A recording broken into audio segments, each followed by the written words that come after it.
Pedagogia do Oprimido, uma obra de Paulo Freire, publicada em 1974. Essa obra, ela aborda uma nova forma de relacionamento entre professor, aluno e a sociedade. Mesmo após 47 anos, depois dessa publicação, este tema ele ainda é muito atual na nossa sociedade, e muito relevante para a nossa educação. Capítulo 2. A concepção bancária de educação como instrumento de opressão. Este capítulo, ele aborda as formas mais habituais de manter as pessoas sob domínio e assim conduzi-las dessa forma. Uma pedagogia caracterizada de relações narradoras e dissertadoras. Uma concepção tecnicista da educação, onde se acredita que o professor é o único detentor de todo o conhecimento e o aluno apenas um vaso, onde vai colocar este conhecimento.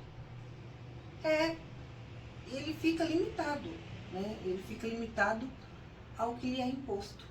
É como um banco, onde vamos lá, depositamos nosso dinheiro, assim na educação. O professor apenas deposita na cabeça do aluno conhecimento. Por isso, o nome educação bancária. Problematizar a educação nos leva a criticar este modelo, aceitando um diálogo entre aluno e professor, onde um aprende com o outro, gerando uma esperança de transformação no educando, onde ele vai se tornar um sujeito da sua própria história. Educar é humano, onde buscamos compreender o mundo no seu todo. E é na ação de ensinar e onde vemos também a transformação de quem aprende, é que conseguimos entender o nosso papel. E a partir da educação problematizadora é que geramos essa consciência. A concepção bancária e a contradição educador-educando. A concepção de educação bancária tem seu fundamento principal na dicotomia ser humano-mundo, ou seja, o ser humano simplesmente está no mundo e não com o mundo e com os outros. São tratados como corpos não conscientes, ou seja, meras coisas, sem a consciência de estar dentro dele, mas estando nele somente como coadjuvante, não ser atuante. Na educação bancária, o papel do educador resume-se a disciplinar a entrada dos educandos no mundo, ou seja, enchê-los de conteúdo, tornando-os ou mantendo-os passivos e adaptados ao mundo dominado pelos opressores. Quanto mais adaptados à concepção bancária de educação, mais educados e adaptados ao mundo eles estarão.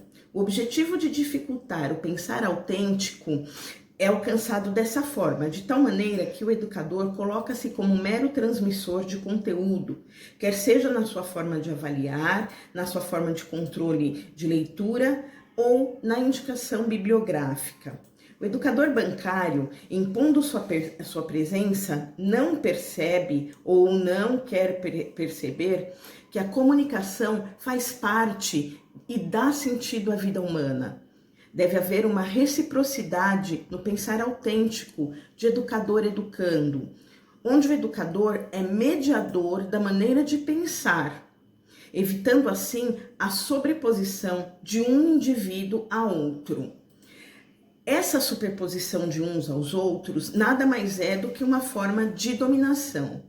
Por vezes, o oprimido, ficando inconformado com a sua situação, reage. Entretanto, muitas vezes a sua reação vem de manifestações populistas, onde líderes carismáticos repetem os padrões dos dominadores, provocando nos dominados ou oprimidos uma falsa sensação de atuação no mundo. Por esse motivo, a sociedade revolucionária não deve fazer uso de educação bancária. Só haverá libertação se não houver alienação. Deverá então fazer uso da educação problematizadora, criando situações, levando o indivíduo a pensar por si próprio de maneira autêntica. do capítulo 2 do livro Pedagogia do Oprimido, do Paulo Freire. Bem, depois de aprestadas os conceitos sobre a concepção bancária de educação e a contradição educador-educando, o Paulo Freire nos diz que nós precisamos superar essa contradição. E como nós vamos superar essa contradição? Principalmente através do diálogo. Que diálogo seria esse? Ele diz que não quando o educador ele está ali no processo de aprendizagem, o educador ele não somente ensina, ele também aprende com o seu educando, porque eles são duas pessoas que têm conhecimentos diferentes. Além de saber, conhecer o saber, a prática, a praxis do educando, e assim, para assim, entender o seu mundo e partir do desconhecido, do conhecido para o desconhecido, ele também valoriza o saber daquela pessoa, através da empatia. E esse diálogo, preste bem atenção, que não é monólogo, é diálogo, ele faz com que o educador ele também aprenda com o educando. Como é a educação nas nossas escolas, segundo a concepção bancária? O educador, dono de todo o conhecimento do mundo, um absoluto Deus, sem nenhum tipo de falha, ele vai e narra o seu conhecimento e deposita aquilo ao educando, que tem que apenas aprender. Quer dizer, aprender não. Vamos falar a verdade, decorar. Nessa concepção de Paulo Freire, não. O educando ele vai passar um conhecimento, nem que seja pouco, também para o educador. Eles vão aprender um com o outro. É por isso que o subtítulo dessa terceira parte do capítulo é esse. Ninguém educa ninguém. Os homens se educam entre si, mediados pelo mundo, porque é o mundo onde eles habitam que vai se dar essa prática que as pessoas vão se educar mutuamente. E esse processo só é possível através de uma educação problematizadora e através do diálogo. Ele não tem como se dar na educação tradicional, não tem como ele se dar através de uma narrativa em monólogo. Sou da Fono Ruxi, estudante da Unileia. Vou falar do livro Pedagogia do Oprimido, de Paulo Freire. Capítulo 2, parte 4. Um homem como um ser inconcluso, consciente da sua inconclusão e seu permanente movimento de busca do ser mais. Paulo Freire aponta o homem como um ser histórico, inconclusivo e que não se limita por conta da sua racionalidade. Ou seja, por ser um ser histórico e racional, assim, os reconhece como seres que estão sendo seres inacabados, inconclusos, com uma realidade que, sendo histórica, também é igualmente inacabada. Ele acredita que a busca pelo conhecimento é um direito do ser humano e que não deve ser tolhido. Ele acredita e pensa que esse ensino bancário limita o ser humano no seu desenvolvimento intelectual para progredir no seu ser, em sua sociedade. Assim, ele acredita que somos seres inacabados, inconclusos, pois o processo histórico não se acaba. Ele se reformula e sempre terá continuidade. Partindo de um pressuposto que a história sempre existirá. A gente sempre precisará olhar para trás e tentar compreender e tentar ver como será o futuro. Então, para isso, a história nunca vai acabar. Então, ele acredita que, como ser histórico, o ser humano já sabe que ele tem os seus limites, que ele é limitado, ele já reconhece isso.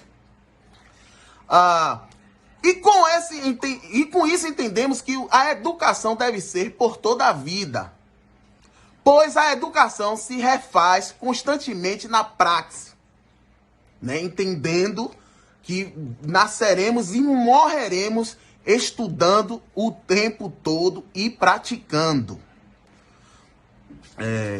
Se a história passa por uma transformação e evolução do ser no seu espaço e tempo, ela acredita que a educação bancária limita, né?